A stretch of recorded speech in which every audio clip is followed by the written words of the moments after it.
Bismillahi wassalatu wassalamu ala rasulillahi amma ba'du. Comme prévu, nous allons commencer une série de questions-réponses au sujet de la aqiqa. Et comme je l'ai dit, je répondrai directement dans la chaîne Telegram réservée aux questions-réponses. Et ceci aussi pour éviter que cette chaîne Telegram ne soit fermée. Comme ça faisait aussi longtemps qu'on n'avait pas publié des choses dans la chaîne. Alors, comment ça va se passer? Je vais formuler moi-même des questions par rapport au sujet et j'apporterai des réponses en fonction de ce que nous savons on dit. Et on va essayer de faire en sorte que les audios ne soient pas longs, Inch'Allah. Le sujet de la aqiqa, on va le détailler dans le Durar de l'imam Shawkani, Inch'Allah, même si il est possible qu'on détaille certains points ici dans cette série de questions-réponses. Alors on va commencer par la première question. La première question que j'ai choisie, c'est quel est le sens de la aqiqa? Parce que il est important souvent de commencer par le concept définitionnel. Alors il faut savoir que généralement, les gens traduisent le terme aqiqa par baptême. Mais en réalité, ce n'est pas une bonne traduction. Et elle est le plus savant. Car ce terme, baptême, il est plus lié au christianisme.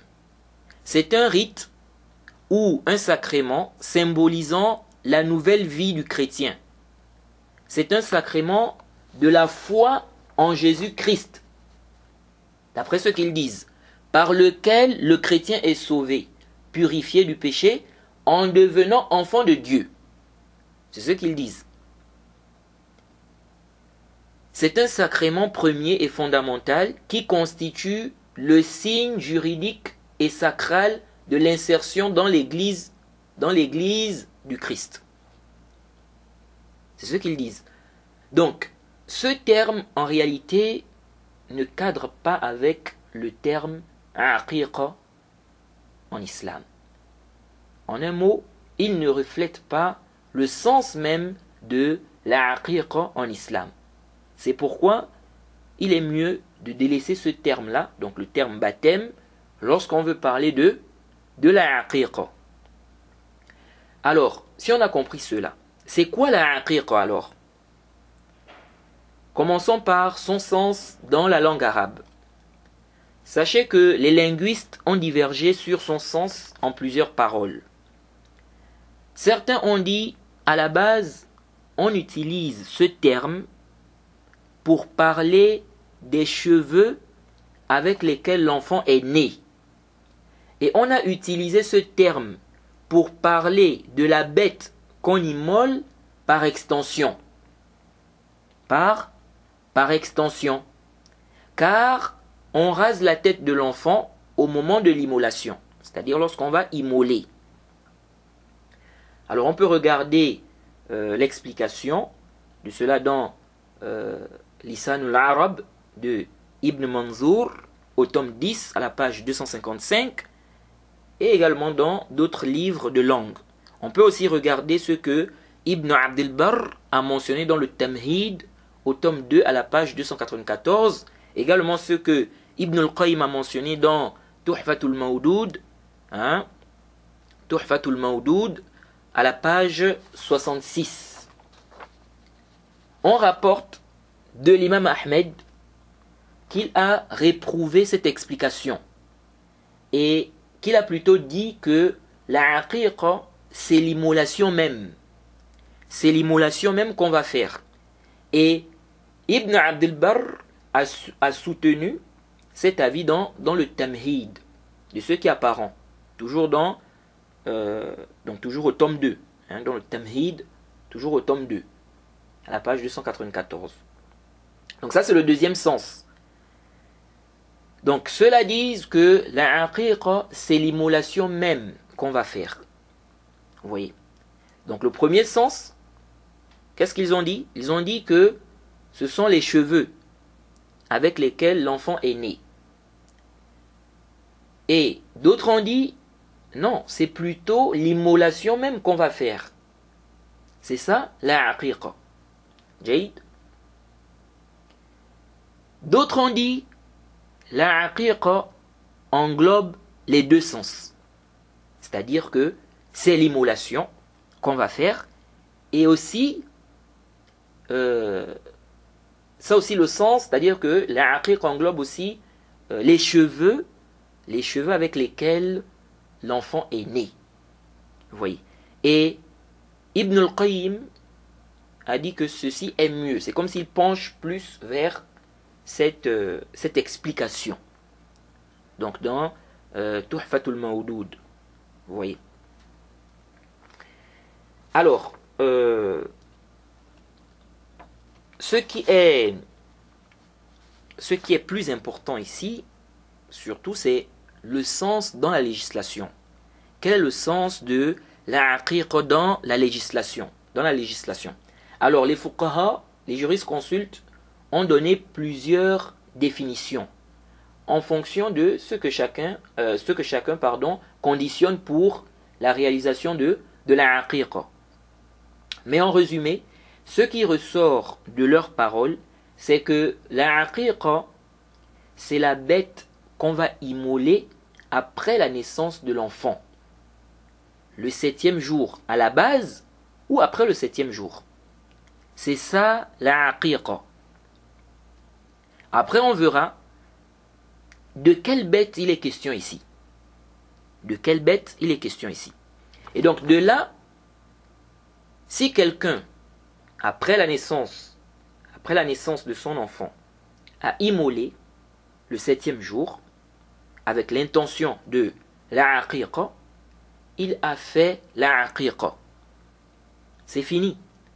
Il a fait la aqiqa. C'est aussi simple que ça.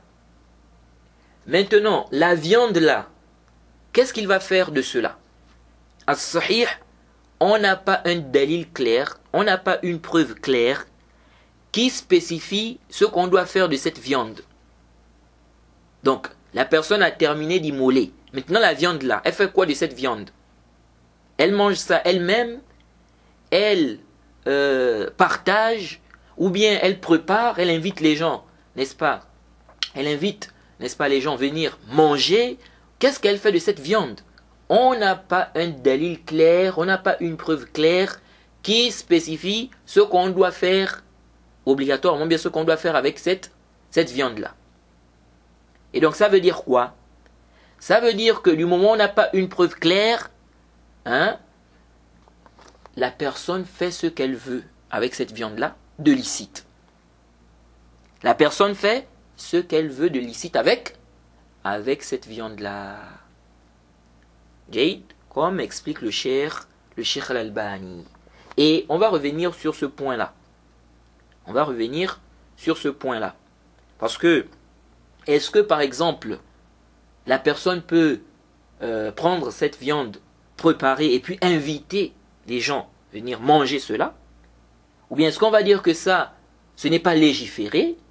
Ça aussi, on va parler de cela en détail, Inch'Allah. Jaïd, on va parler de cela en détail. Donc, ce que font certains, comme protocole, parce qu'il y a des gens qui font vraiment un grand protocole, font beaucoup de protocoles qui n'ont rien à voir avec la aqiqa. Vous voyez, il y a des gens qui croient par exemple qu'il faut forcément inviter des gens manger. Sinon, la aqiqa n'a pas été faite. C'est-à-dire, il y a des gens qui croient même que la aqiqa c'est ça. C'est inviter les gens manger. Donc si tu n'as pas invité des gens manger, tu n'as pas encore fait la aqiqa. Non, ça ce n'est pas sahih. La aqiqa, comme on a dit, la aqiqa c'est l'immolation là que tu vas faire comme on a expliqué. Si tu as fait ça, tu as fait la aqiqa. Maintenant, qu'est-ce que tu fais de cette viande-là? Ça, c'est une autre question.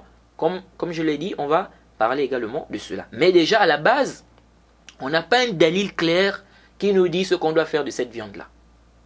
Jaïd, c'est-à-dire qu'on doit obligatoirement faire, n'est-ce pas, avec cette viande-là. Donc, pour le cas de la viande, qu'est-ce qu'on fait de cela? La question, elle est large. Et on va voir, hein, comme je l'ai dit, on va parler de cela un peu plus en détail. Donc, le fait de croire qu'il faut forcément inviter des gens, manger, sinon tu n'as pas encore fait la aqiqa, ceci n'a aucun fondement. En réalité, ça n'a aucun fondement. La aqiqa est déjà faite du moment où tu as immolé. De même, il y a certains imams qui compliquent la aqiqa. Peut-être parce qu'ils ont besoin d'argent, allez le plus savant. Ils vont dire aux gens que pour faire la aqiqa, il faut emmener ceci, cela, il faut annoncer forcément cela à la mosquée, sinon il y a un problème. Il faut lire le Coran pour ça, et celui qui va lire, on doit lui donner de l'argent. Donc il faut appeler quelqu'un qui va lire le Coran. Tout ceci, ce sont des bid'a que les gens amènent dans la question de la aqiqa.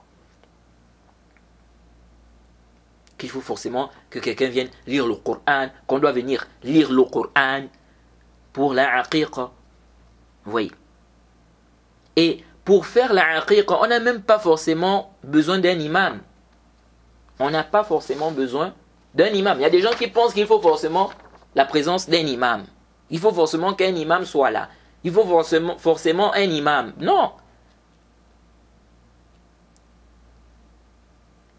Tu es le père de l'enfant. Tu peux faire la aqiqa chez toi. Sans même appeler l'imam. Sans appeler un imam. Qui a dit qu'il faut forcément appeler un imam? Qu'il faut un imam? Qui a dit ça? Où est le délit de ça?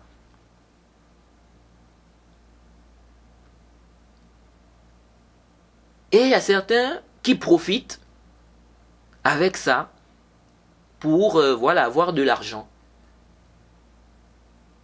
Vous voyez. Donc, tu as immolé, même chez toi, tu as immolé, tu as fait l'immolation qui t'est demandée, n'est-ce pas, avec les conditions, etc. Tu as fait la aqiqa. C'est fini. C'est fini. Maintenant, la viande là, tu fais ce que tu veux avec ça de licite. Khalas, intaha. Vous voyez. De même, les imams qui disent, certains imams qui disent aux gens qu'il faut lire la sourate al-Ikhlas dans l'oreille de l'enfant, ceci n'a aucun fondement. Ça aussi, c'est une bid'a. Ça aussi, c'est une bid'a que les gens amènent. Ceux qui disent qu'il faut tourner avec l'enfant dans toutes les pièces de la maison, tout ceci n'a aucun fondement. Certains, s'ils ont eu un enfant, ils partagent des dates aux gens à cause de ça. Ça aussi, ça n'a pas de fondement. Regrouper les os de la bête. Regrouper les os de la bête immolée et aller enterrer ça. Que c'est ce qu'il faut faire. Ça aussi, ça n'a pas de fondement. Mettre comme condition que le père doit forcément voir le sang de la bête immolée. Ou le dalil de cela aussi. Dire qu'il ne faut pas casser les os de la bête pour préserver les membres de l'enfant. En réalité, ceci n'a pas de preuve aussi. Vous voyez, ça c'est des conceptions que des gens ont. Certains vont même acheter de la viande et puis ils appellent, n'est-ce pas, les gens venir manger. Et ils considèrent que c'est ça la aqiqa. Ça c'est complètement batilun. La aqiqa, c'est l'immolation. Il faut immoler. Il faut immoler. Mais si tu vas, ça dit, tu vas acheter de la viande dans un magasin, une viande qui a été découpée, etc. Tu vas, tu achètes ça, tu viens préparer, tu invites des gens à manger, tu dis tu as fait la aqiqa. Non. La aqiqa, il faut immoler. Il faut faire quoi? Il faut immoler. Et donc, si on a immolé, on a fait la aqiqa. Donc ce n'est pas la peine d'apporter plein de protocoles, plein de choses qui n'ont rien à voir avec la aqiqa. Surtout en Afrique, il y a trop de choses que les gens font rentrer dans la question de aqiqa. Dans la question de aqiqa. Et il y a des gens même qui tombent dans le shirk. Il y a des gens qui tombent même dans le shirk à cause de certaines conceptions qu'ils ont dans la question de la aqiqa. Vous voyez. Alors, donc là, on a parlé de, du sens donc de la aqiqa. Maintenant, il faut savoir qu'il y a des questions liées à la aqiqa, comme son jugement par exemple. Quel est le jugement de la aqiqa? Est-ce que c'est obligatoire ou ce n'est pas obligatoire? Et on doit immoler combien de bêtes pour le garçon, pour la fille? Et quelles sont ces bêtes? Et il y a aussi des questions qui sont liées, il y a d'autres questions aussi, il y a des questions aussi qui sont liées à l'enfant. Est-ce qu'on rase les cheveux de la petite fille par exemple? Qu'est-ce qu'on fait de ces cheveux-là? Le nom de l'enfant, quand est-ce qu'on peut donner le nom à l'enfant? Si nos parents par exemple n'ont pas fait notre aqiqa, est-ce que nous-mêmes nous devons obligatoirement faire cela? Si quelqu'un par exemple n'a pas pu faire la aqiqa de ses enfants et à un moment donné il a eu la capacité, il a eu les moyens, n'est-ce pas? Mais ça ne suffit pas pour réaliser la aqiqa de tous ses enfants. Alors il commence par qui? Par le grand, le petit, par les grands ou bien les plus petits? Il commence par qui? Vous voyez? Et plein d'autres questions, n'est-ce pas, liées à la aqiqa. Donc on va essayer de sélectionner des questions comme ça et puis on va donner des réponses par rapport à cela en fonction de ce que les ulama, n'est-ce pas, les savants ont dit. Jade. Donc on s'arrête ici pour la première question. On demande qu'Allah nous facilite, qu'il nous accorde la compréhension de sa religion. Wa subhanaka Allahumma wa bihamdik wa ashhadu an la ilaha illa anta astaghfiruka wa atubu ilayk.